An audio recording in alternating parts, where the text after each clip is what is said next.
guys, today I'm trying something new and different. So I watched a really cool video by the channel Pouring Your Heart Out, which I'll link to in the description box. And the video was about how to make a resin plate or a platter. And it had a really cool design on the plate. So I was kind of curious whether I'd be able to recreate something similar using fluid acrylic paint instead of, the resin that was used in that video. So that's what we're going to be trying out today. As you can see, I'm just laying down my various paint colors in a circular pattern. Each of these paints is mixed 1 part paint to 2 parts Floetrol. I'll also list all the ratios and the paint colors in the description box, so you can find everything there.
Now I'm just using the back of a paintbrush to create a pattern in the paint.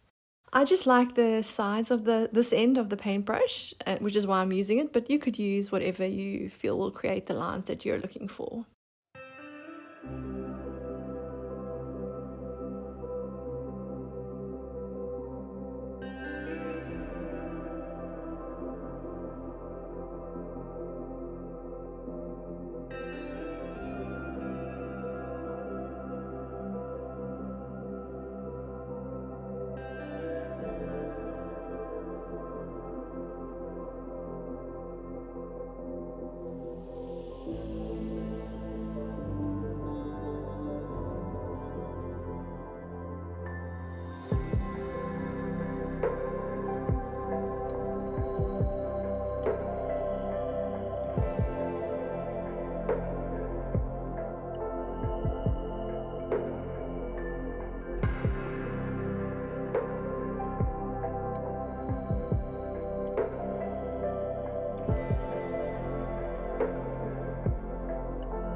Thanks very much for joining me today, and I look forward to seeing you again next time.